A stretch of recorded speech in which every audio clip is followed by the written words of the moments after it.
Alright guys, so I've been requested to do a video on Game of Thrones and Stoicism, two of my favorite things in the world.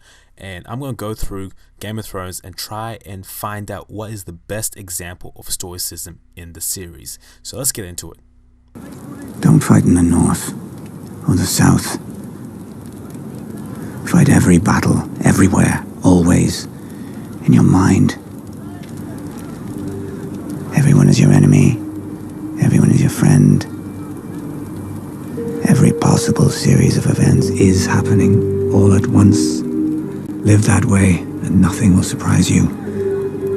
Everything that happens will be something that you've seen before. Now, a lot of people online have been referring to this quote as an example of Stoicism.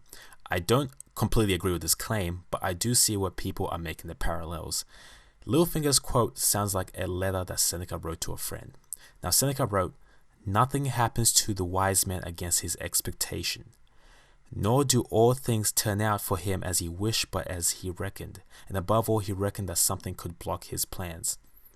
The difference between Littlefinger and Seneca is that Seneca, when he's giving this advice, is to help us engage in the exercise of negative visualization, to think of all possible outcomes that could happen so that if something negative does happen, we're not as hurt by it, we're not as surprised by it. Littlefinger, on the other hand, is given some sort of cryptic quote to Sansa about his power, about gaining power and manipulation. It's not the same thing, and I don't think it's the best example of Stoicism. And Lady Stark is not your mother, making you a bastard. Let me give you some advice, bastard. Never forget what you are. The rest of the world will not. Wear it like armor, and it can never be used to hurt you. Tyrion just gave Jon Snow some incredibly stoic advice here.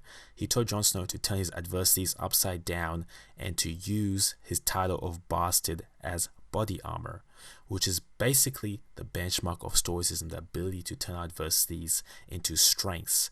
Now, Marcus Aurelius said, "The impediment to action advances action. What stands in the way becomes the way."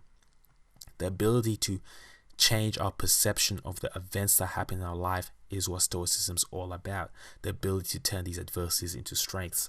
Jon Snow could just be depressed. He could just be sad about where he came from, about who he is, or he could use it as a strength, see the positives from the situation, see that it has shaped him and has made him more hard, more ready for war.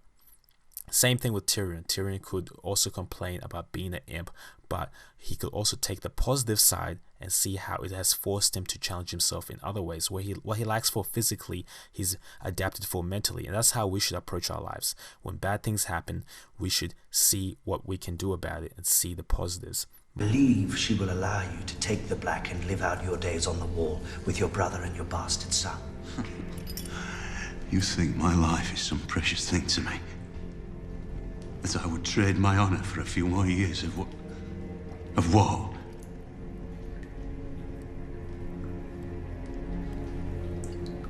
You grew up with actors. You learned their craft and you learnt it well. But I grew up with soldiers. I learned how to die a long time ago. Perhaps the truest test of our stoicism comes when we're nearing our own death, and Eddard Stark just displayed a very stoic mindset in regards to his. He said that, "You think my life is some sort of precious thing to me," indicating that he was not willing to exchange his own virtue for the sake of a couple more years. Stoics always had a neutral approach to death. They didn't see death as a bad thing, but as a necessary thing.